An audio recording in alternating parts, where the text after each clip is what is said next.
Of your favorites to imitate or just regular Yes. favorite? What I love about him, Gibson itself, is that he spoke so eloquently, and he spoke a beautiful, beautiful Yiddish, and he spoke a beautiful, beautiful English. And he used to, and so it was such a pleasure to hear him speak, no matter what language. And he very much disliked when people spoke yeshiva charade. A.B. Rottenberg has glorified yeshiva charade. He hated yeshiva charade. He So he would didn't tell go, him Amy didn't glorify it. He he he was made making fun fun of of it. it. I understand, but sometimes making fun glorifies it as well. But Well, he those made it into a people, zach. yeah, In other words, he made it into a zach. That wasn't his intention, was to poke fun at it, of course. So Rabbi Gifty used to always tell Bachim who didn't speak properly, he says, Yiddish redest du nicht wie ein Mensch, and you can't speak a straight sentence in English either. You know what that makes you? An ignoramus. It was gewaltig in his inimitable way.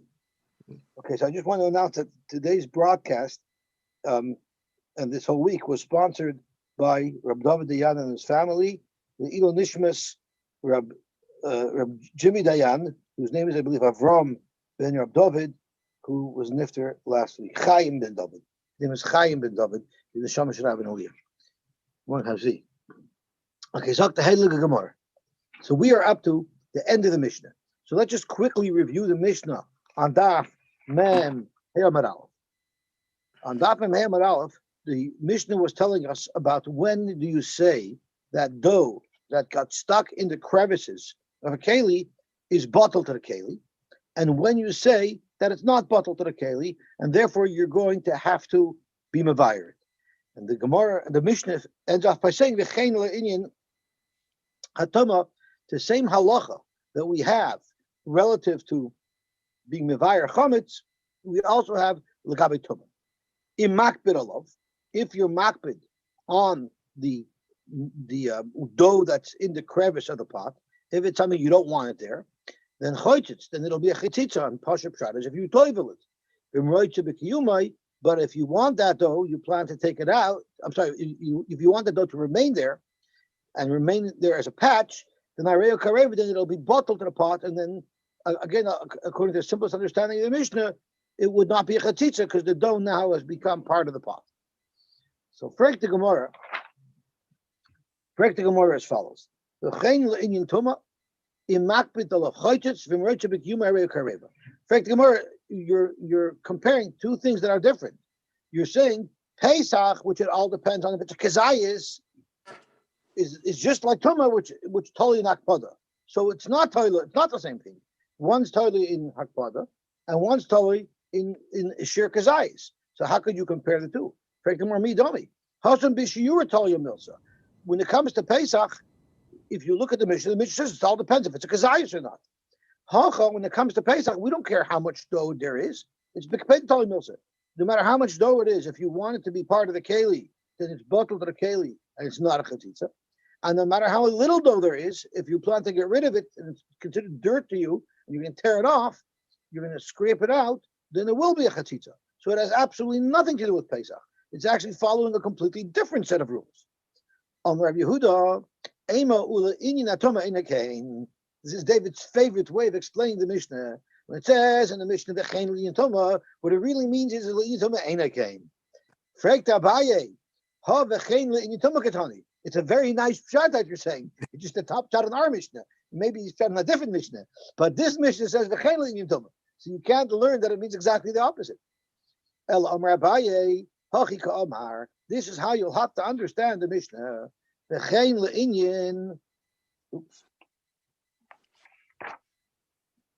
Tziruf Tumah b'Pesach. The same halach would be le'inyan tziruf Tumah b'Pesach, which the Gemara is going to explain. Uv'sharya Moshe Hashana ikaplukta.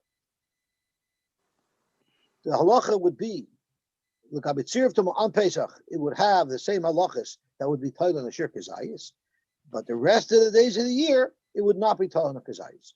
What is the case? Heichadami going to ikapachas mikabetza oichli. What happens? Now we know, according to Rashi at least, the halacha is oichlin that became tummy could be metama other oichlin. So we learned in Chizkas Kahanim that oichlin could even go down. Normally, a keli or a human could only become a rishon, but oichlin could become a sheni or a shlishi or a revi, whether you're talking about chulin, truma, or kosher. But oichlin could only be metama something else if the oichlin has a shear of a kabeya. A tiny little piece of food will not be metama anything else.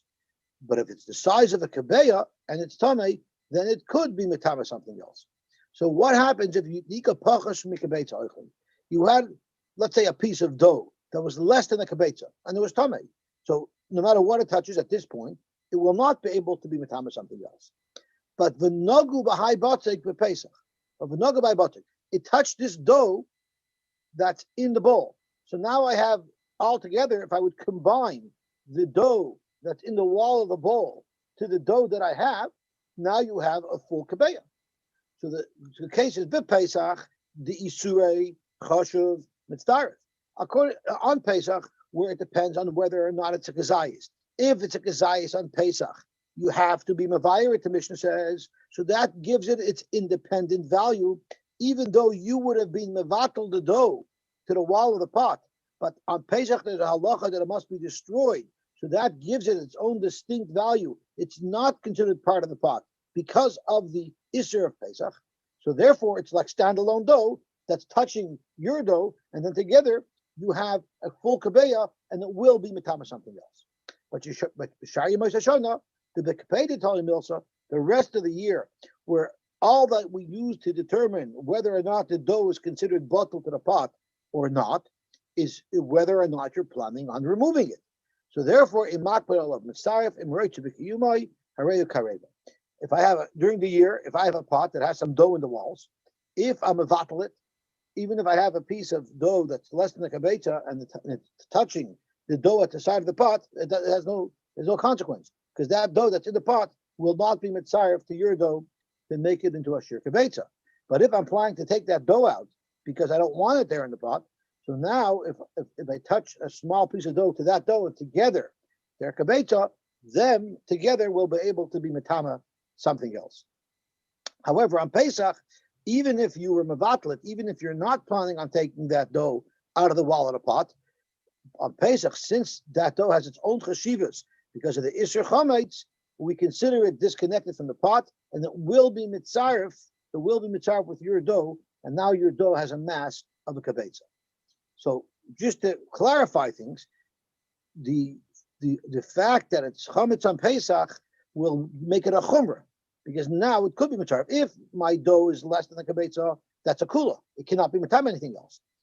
But the fact that the Torah says that this dough inside the bowl has its own significance and it's usher, and you have to be mevayer it, that allows it to combine with your other piece of dough into a kabetza, which will create a chumrah, because now it could be mitama something else. The reason why I'm stressing that in this case Pesach brings with it a chumrah is because we're going to have another shot soon in the Mishnah that Pesach actually brings a kula. But in this shot, Pesach brings a chumrah because the fact that it's Pesach makes it that the dough in the crevice is not part of the pot. It could be combined with your other piece of dough to make a complete kabetza, and therefore it will be matama something else. Maskav lo Rava. Rava tells Abaye, you didn't like the first shot, I don't like your pshat. Because mikatani mitzdarif, v'chaytich katani. If you look at the Lashon HaMishnah, and you read it, it says, v'chein l'inyan toma, imakbel of chaytitz. So clearly we're talking about chatzitzas here, not about combining to be a sheer kibetza to be makabel toma. So your pshat doesn't either fit in. You were complaining that the first pshat didn't fit into the Lashon HaMishnah because it says v'chein l'inyan and it doesn't say einay kain. Well, your pshat doesn't fit in so perfectly to the Mishnah either.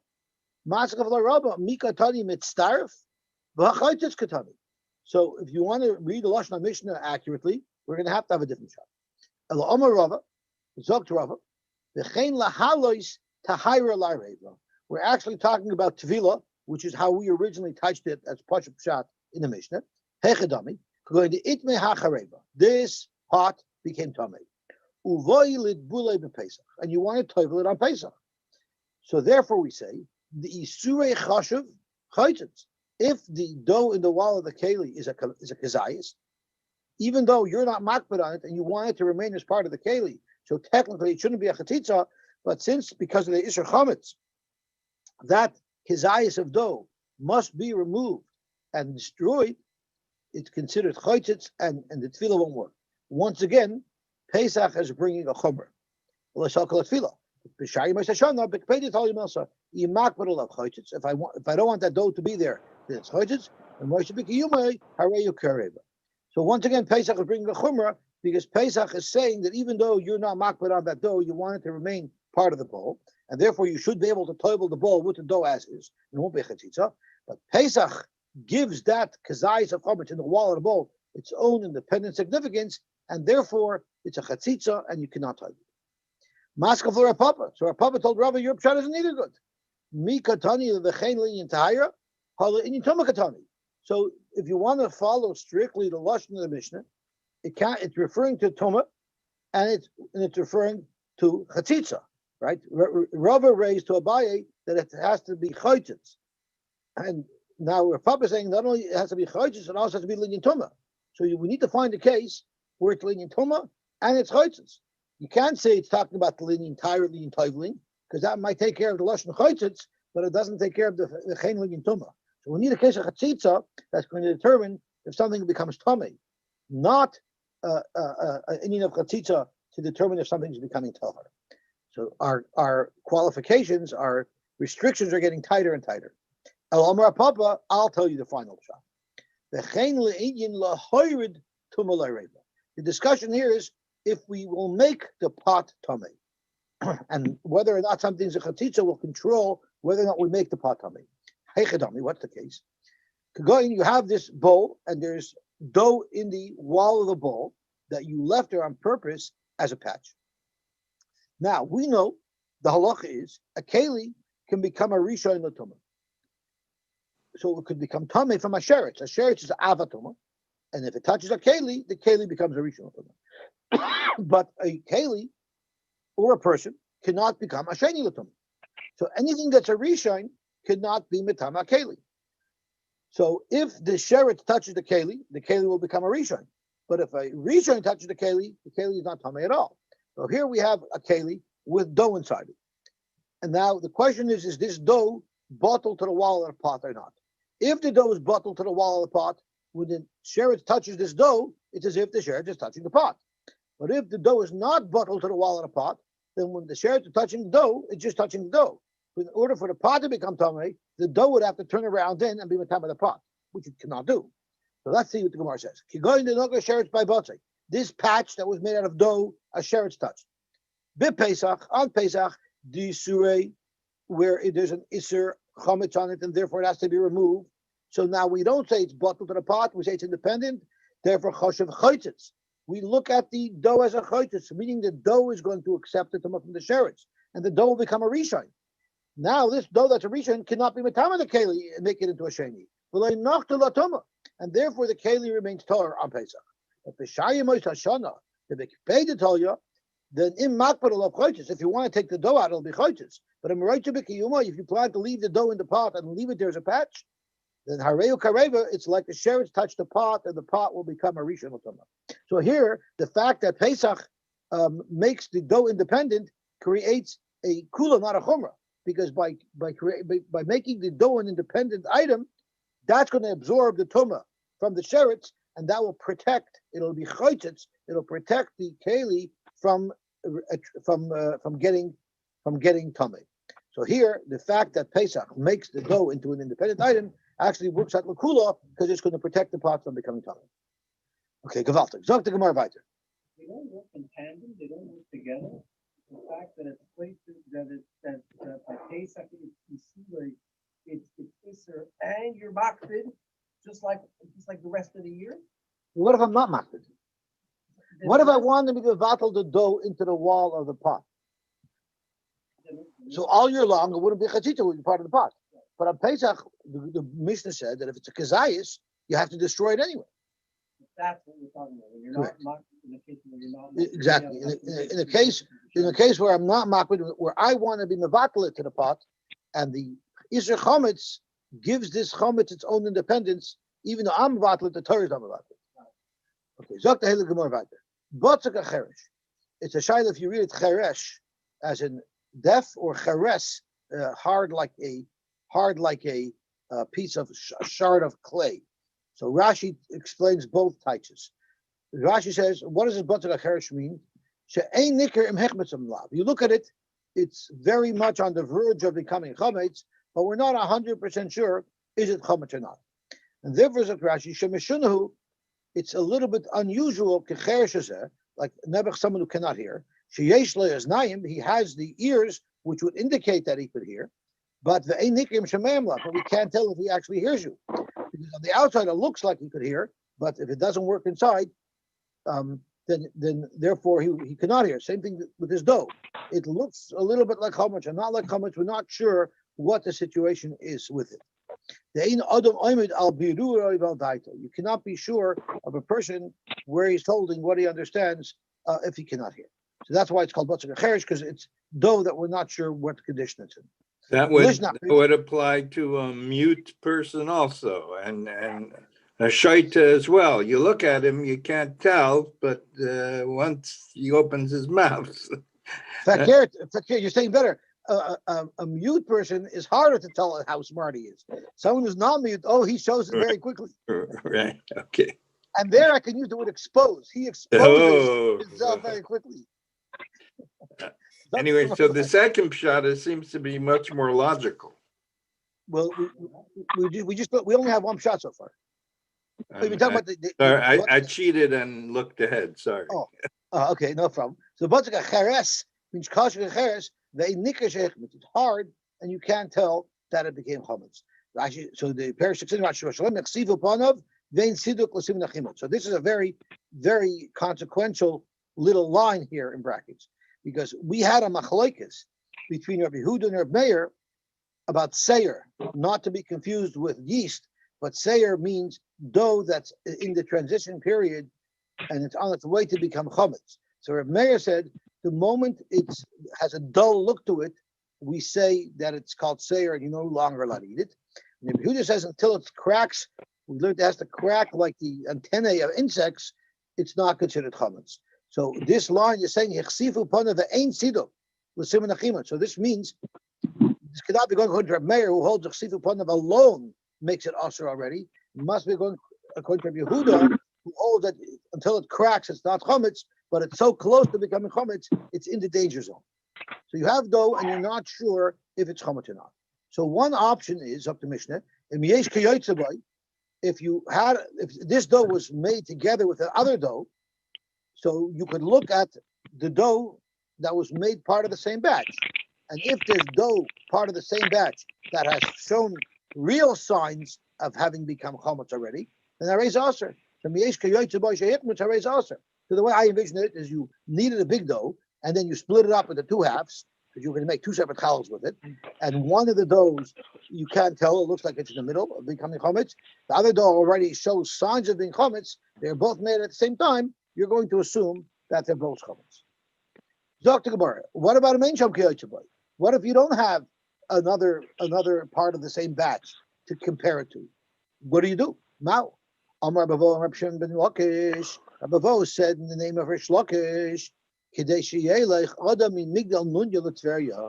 how much time do we say that after that period of time, if the dough was left untouched, meaning you weren't working with it, if you left it, the amount of time that it takes to walk from Migdal Nunya to Tveria. And how much is that?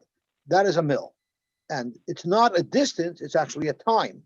And it's assessed at approximately 18 minutes. So this is where the 18 minutes comes from, that dough that's left for 18 minutes could become chametz. And again, that's only if it's left without working it.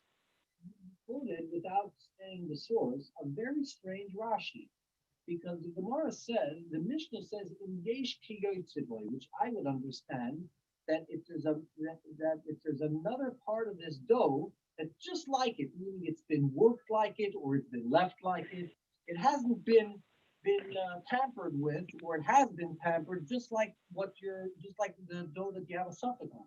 But Rashi says that that's not touch. Rashi says that it's just an isa that you needed together. b'shaita kfar chmitza. Right, but what I'm. So Rashi saying it wasn't one dough, it was two separate doughs, but it was done at the same time. Right. But That's right, I'm sorry. No, I'm right. no. You quoted Rashi. My problem is talking with Rashi because we know I'm coming from the idea that we know that comments can be delayed. The process can be delayed. If a dough is left, then one dough could be left. You know, even if it was needed at the same time, if one dough was worked If you've been metabel with it the whole time, it would not have and become it's not comments.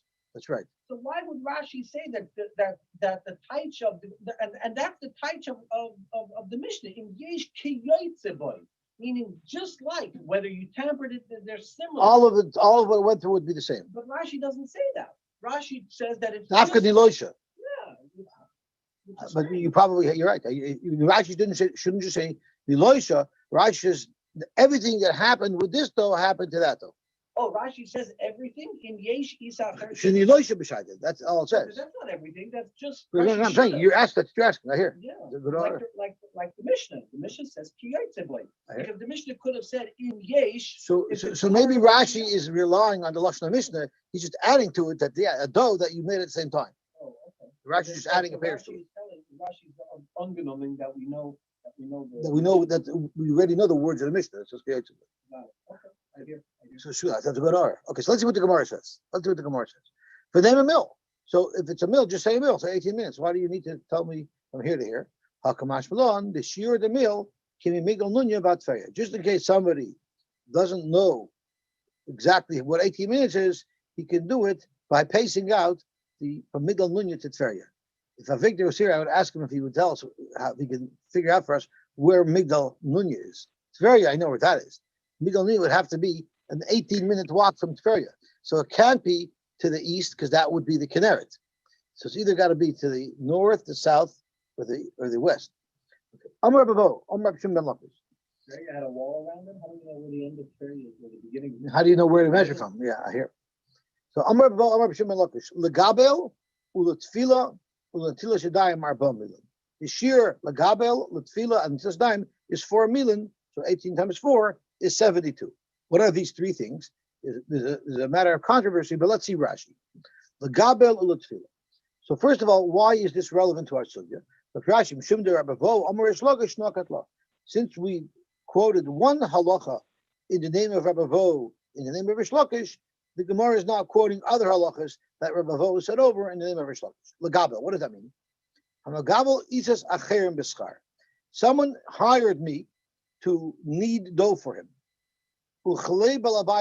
So he gave me his pot, and he gave me his flour, and he gave me his water. And now my job is to provide kneading service. It's always good if your services are needed. So the halacha is he wants to make it b'tahira. So how far does this this contractor, have to be matriach himself to toivel these kalim so that he can create dough that's b'tahira? So it's ad arba milim hitrichu chachamim leilech lemikveh litfol kalim. The chachamim were matriachim 4 mil to go toivel the kalim, which is very interesting because those Rishonim will say, why do we have to say that this is a case of going to an uman who's being megabel? Why don't you say you're making your own is at home, and how far do you have to go to toivel your kalim to make it toher? And in fact, there are Rishonim that learn that way. Tosfos brings down a different case. Tosfos says that it's speaking where you're on your way, you're traveling. It brings up an ark, you're traveling, and you have to make a dough. The question is, you're supposed to make it better b'tahira. How long should you wait to move along in your travels? If you're hungry now, how long do we tell you to wait? Because you might encounter a mikveh further down the road, so we tell you to wait up to 4 mil. And Tosfos likes that shot better because it will fit better in with the other examples. So the ba'adam ha'mahalach b'derech ma'iri dum yedefila. If he could find someone to make his dough for him, that's within 4 mil of where he is, which is within 72 minutes. Even though he's hungry now at 6 o'clock, he should wait 72 minutes up to 7:12 because maybe he'll hit a rest area there where we'll be able to find somebody to do it. And we'll see soon why Tosfos prefers this pshat. So that's the legabel. What's tefillah? Zok Rashi v'chein tefillah im mahalach adam b'derech A person is traveling, uva es lolim, and he's tired, his eyes are droopy, and he wants to go to sleep, and he sees a Motel 6. But im yesh beis hakneses lefana barachak arba milim, if within 72 minutes of traveling, and the reason why I keep on stressing minutes is because it's not a distance, it's minutes. So if you're traveling by car, in 72 minutes, you're going to travel a lot more than 4 mil. Then hoylach and mispal sham, you have to go and daven there for lunch. So there are people who are medayik from Rashi. It doesn't say anything about a minyan.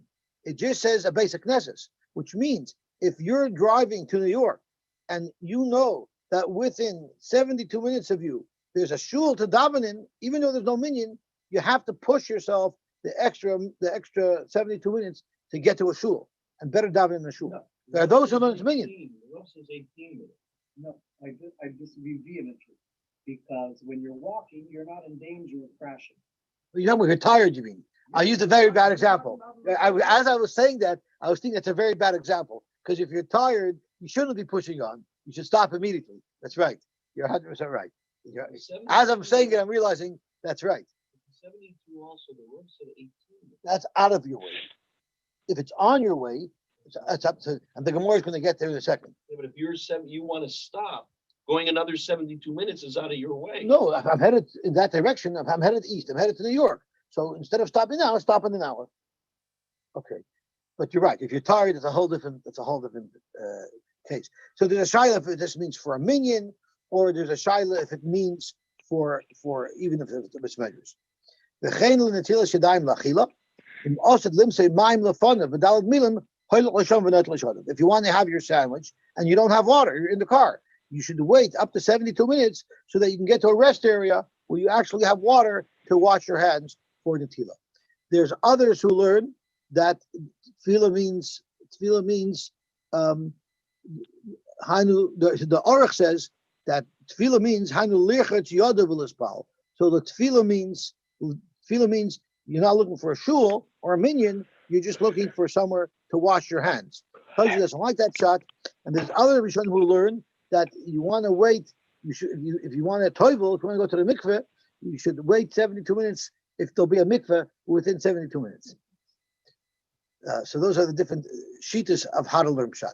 So Toshva says that's why he likes the Aruch pshat when it comes to dough, because the Gemara is telling us if it's in your direction, you have to wait up to 4 mil. If it's out of your direction, it's only within a mil, like what Akiva was saying. So therefore, Toshva says the case of Lagabal, if it's a guy is at home and it's merely a shaila of how far you should go, it's not parallel to the case of tefillah. We want a case where you have to go up to 4 mil in your direction, but up to 1 mil the other way. That only makes sense when you're traveling, and that's why Tosfos likes the Oruch's shot in the Gavel, that if someone's traveling and he needs to find someone to make his dough for him. Okay, so let's see the Gemara weiter. Zok the Heilige Gemara weiter.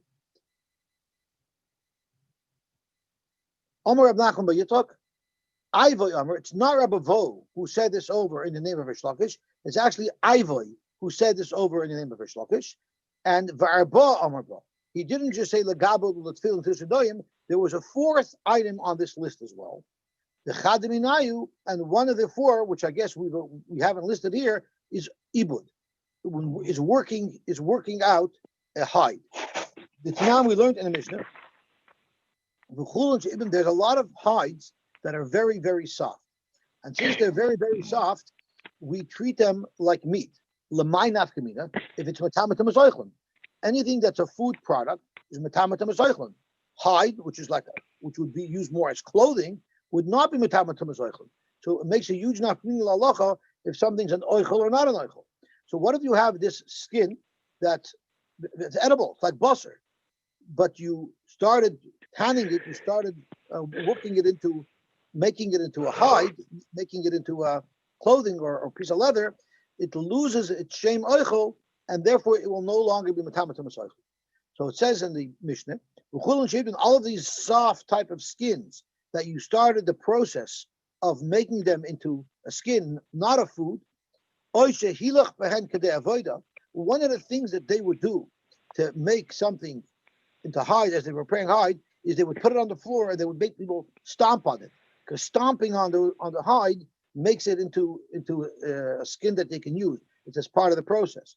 So tahirin, they'll become tahor, meaning they will lose their shem oichel, and now they're perceived as skins, which should be used for kalim. Chutz me'ar adam, except for human skin, because that's a gzeira derabanan, that human skin is always tamei. The Gemara says something that's hard to understand. The reason why there's a gzeira that the skin of a person is always tamei is so that a person shouldn't preserve the corpse of his parents to make lampshades out of them. It's like mama aharain, the gzeira. Why our adam is always tamei. But I'll call upon them. We're talking about the hides of animals that are very soft. They could be basar. If they're made into a hide, then they're no longer a Michael and they won't be Matama. At what point do we say transitions from soft meat to a hide? Is when for 18 minutes people have already stomped on it. If for 18 minutes you stomped on this hide, it's no longer a Michael, it's considered a hide. So that was People who make lampshades out of their parents' skin would care about tuma and tar. It doesn't. But nobody will buy them. I remember when I learned the Gemara, my head almost fell off because like how you talking, and I remember I found a shot at the time that made a little bit more sense of it, but I didn't look it up this time. I forgot about that kasha, but it's not directly relevant to our Gemara, but it's a Gemara Anida. Hey, so let's see what the Gemara says. Rabbi Yosy bar Chanina, lo shanu ela lefanu. This rule that we make you travel up to 4 mil is only if it's in your direction. Aval achrav, but if it's out of your way, and that's what Akiva was talking about, if it's out of your way, afilu mil eina kosher. You don't even have to go a mil. Amar bacha umina, and from this nusach that you don't even have to go a mil, we could be medayik that mil hu de eina kosher. You don't have to go a mil out of your way. Hapachas min mil kosher, less than a mil your kosher, which means you don't have to go. If it's 18 minutes out of your way, you don't have to go. If it's 17 minutes and 59 seconds. That's even car or walk. That's correct. It's not a distance. It's a time. It's a time. So up to 18 minutes, you should go out of your way, and if it's more than 18 minutes out of your way, you don't have to go. If you do go, or do you get extra mitzvahs? I'm sure you get. Yeah, I'm sure you get. Yeah, I'm sure you get accolades. You get accolades. You can put it on your daughter's shidduch resume. This is a man who travels more than 18 minutes to get a minion. So it works. It works for your shidduch resume. Zok the Heilige Gemara. It works almost as good as having $1 million in the bank. Zok the Heilige Gemara. Ketzad mafrishin challah. So normally, when you're mafresh challah, you have a dough, and your mafresh, Chazal say it's supposed to be 1/24th is what you're supposed to give to the kohen, and we learned that it has a kedusha of truma. The problem is what happens if you have a dough and the dough is tummy. So normally, if you're mafresh challah and the dough is tummy, which we do nowadays, no big deal. You burn it, right? You burn the challah; it can't be used. The problem is on Yom Tov, you're only allowed to bake l'tzorich ochel nefesh. So if I'm mafresh this dough, that's tamei. So if it was sukkos, there wouldn't be a problem because I would be mafresh it. I wouldn't be able to bake it because you're not allowed to bake only l'tzorich ochel nefesh, and this challah you can't eat. So you wait till Motzei Yom Tov and then you can bake it then, burn it then. The problem is on Pesach, if you let it sit around till tonight, it'll become chametz. So you have dough, you want to bake challahs on Pesach, or I guess it's not challah, you want to bake pita, you want to bake matzah on Pesach, and you have to be mafresh challah. You're not allowed to bake it because you're not allowed to bake something on Yom Tov if you're not going to be able to eat it. And being that this is challah to me, you can't eat it. But if you leave it around, it's going to become chametz. So what do you do? Zok the Gemara, I'll tell you what to do. Lo sikra lo shem ache toifa until it's baked. So don't separate the challah now while it's a dough, the way it's normally done. Rather, bake it all together, and so therefore nothing will become chametz. And then after you're done, after you bake it, then separate challah. And this way you won't have a problem of anything becoming chametz. Then b'seir omer tatal b'tzoyin. No, you should separate challah in its dough form, but then put it into cold water. So if it's in cold water, it'll be protected that it will not become chametz. Amar Bishua, I don't see the problem at all. Loi zeh hu chametz shemusharin alav b'bal yirav b'al yimatzei. This is not chametz that would pose any problem for you, because we learned right at the beginning of the Masechta, shel cha yataroya, aval ataroya shel acher mishal gavoya.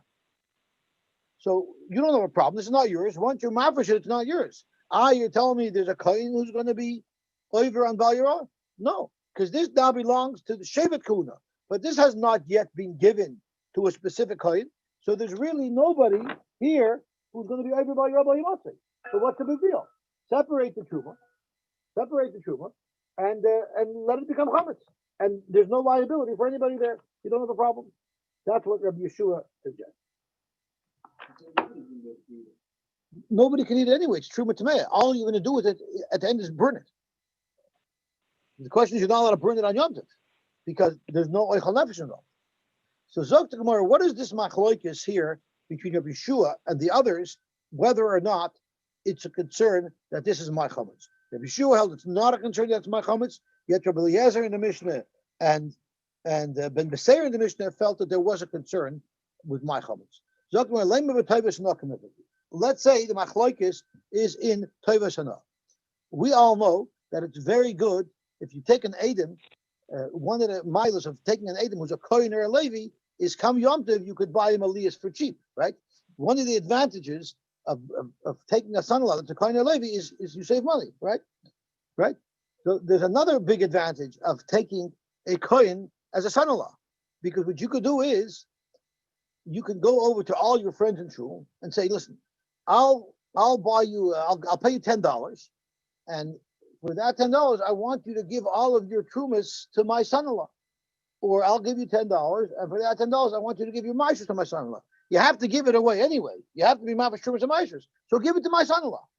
So therefore, anybody who has truma has the ability to charge somebody to decide where he's going to divert his truma to. That's value. So even though I don't own the truma as a Yisrael, but I have the right to select who I'm going to give it to. That's valuable. So let's say the machlokes is whether or not my right to pick who it should go to, that's valuable. Rabbi Eliezer Savar, Toivus and Namaman. Rabbi Eliezer and the Seir, who held you have to find some way to stop it from becoming chametz, holds that Toivus and Namaman. This right that I have to determine who it goes to is valuable, and therefore it's considered mine in that prat, and therefore I have to make sure it doesn't become chametz. If it be shuas over, Toivus and Namaman, that little value doesn't really have enough of a value to make me the over and value.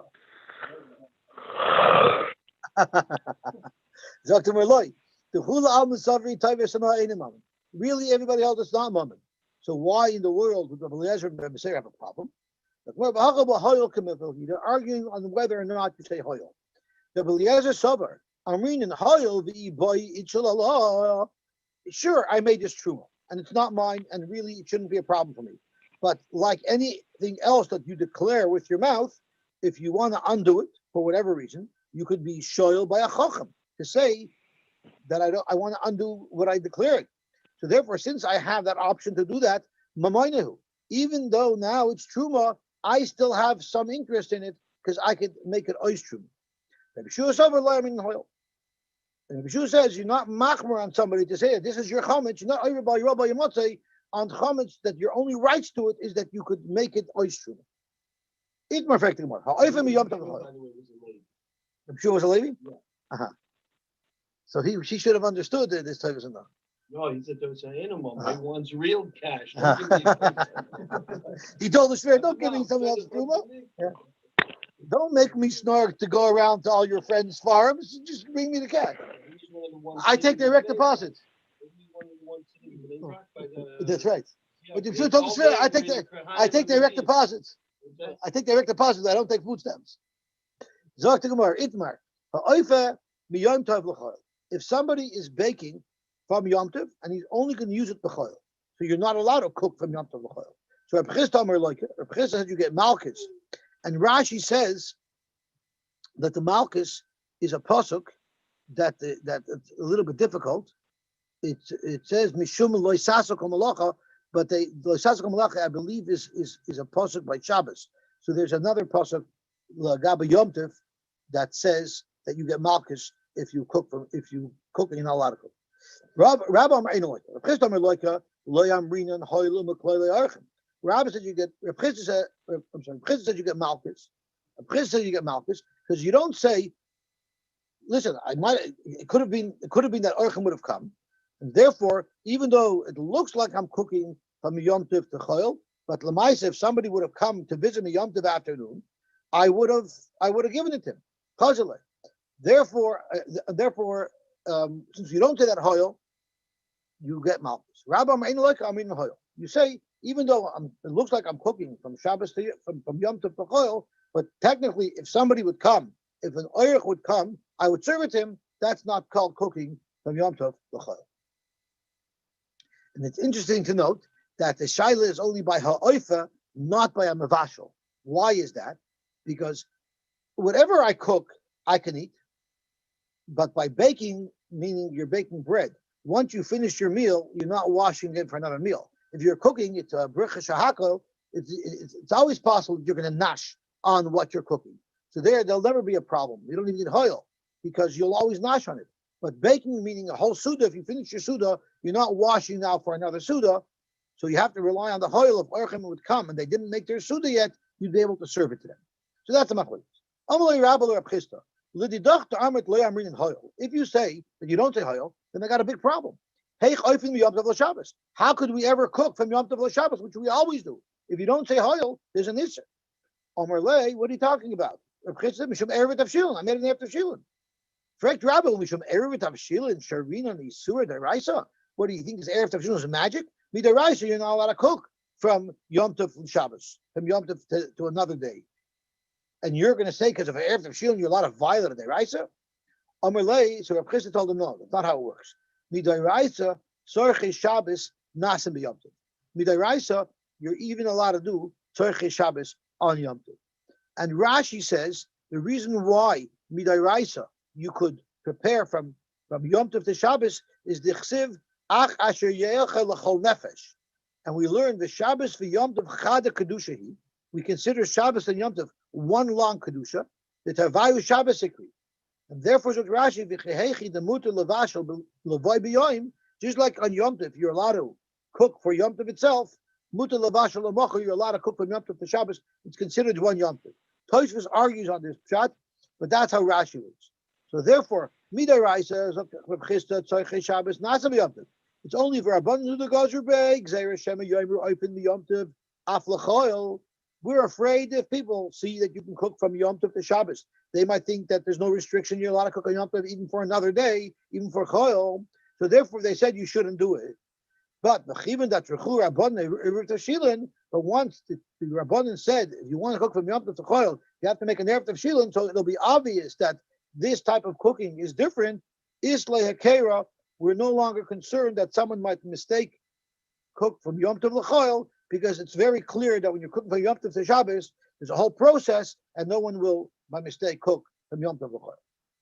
Rava holds the reason why you can cook from Yom Tov to Shabbos is because anyway there's no issue deraisa, because you have the hoil ikloy archim. You might have archim that will eat it, so technically deraisa there's no issue, and you have an erev of shilin to be matur of chilin. Eisvei. What happens if you're on Yom Tov, it's Yom Tov afternoon, and you have an animal that's about to die? If the animal dies, it's going to be an avela, and you lost the entire value of the animal. It'd be $1,000. If you shecht it quickly, then now it's a kosher animal, and you've salvaged $1,000. So the halacha is lo yishchot. You're not allowed to shecht it on Yom Tov if tonight's Motzei Yom Tov, unless the fastest possible way to prepare an animal for eating is by roasting it, because you don't have to salt it, it cooks quickly.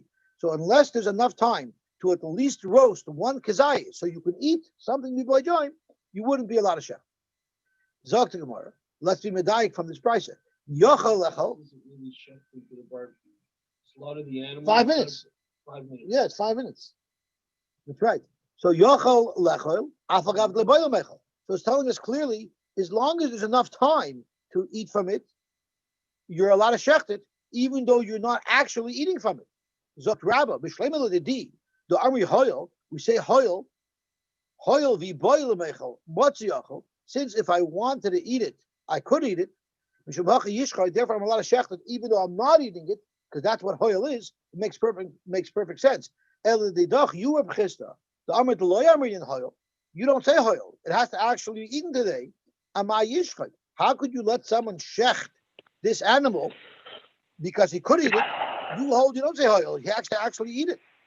Amalei is up to b'chista. What are you talking about? There's a lot of money involved. So there's a lot of money involved. We let him shecht it. But just because he's going to lose a lot of money, you're going to be matter and isur deraisa of preparing from Yom Tov l'chayil.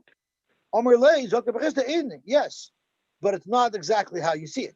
It's mishum hefsed b'moinoi gamar b'liboy lechel kezayis the efshir lekezayis b'shem b'lo shchita. What it is since this guy's going to lose a lot of money, and he knows that if he doesn't eat from it, he's not allowed to shecht it. Even though he's full, he doesn't really want to eat. Since there's a lot of money involved, he's for sure going to have in mind that he's going to be eating it, and therefore it's going to be allowed. Therefore, it's not oil anymore. It's not oil, it's real. So let's see, right? The owner of this animal knows he's not allowed to shecht it and salvage it if he's not going to eat it. Therefore, Gomar Lana says Atzmoy, even though he's full, he just had such a big suda. Every Yom Tov suda, we say, I'm so full, I can't eat for another 3 days. And then an hour later, we eat another suda. So same thing here. He's so full, I can't eat for another 3 days. But since he's going to lose money, he decided he's going to be honest himself, will force himself, the laver el daitoi, the lechel kazais. He'll force himself to eat a kazais even though he's so full. And then it becomes like he needed a kazais today. And therefore, you're allowed to shecht the whole animal, just eat that one kazais. The efshir the kazais b'shem b'lo shchita, because in order to be matter even one kazais of the meat, he has to shecht the animal, which is matter its entirety. But over here, you don't say that it was gomer b'li by a standard case of cooking or baking from Yom Tov to Shabbos. Therefore, mishum hoyel lo sharina nisur deraisa, even though tzarich lamidi. But when it comes to the meat, we'll say that he'll force himself to eat it. And therefore, when he shechted it in order to eat. Okay, I guess we could stop here. A lot of ramifications that it's enough that I have machshava to be able to be matir a malacha. It's not being matter. It's not being.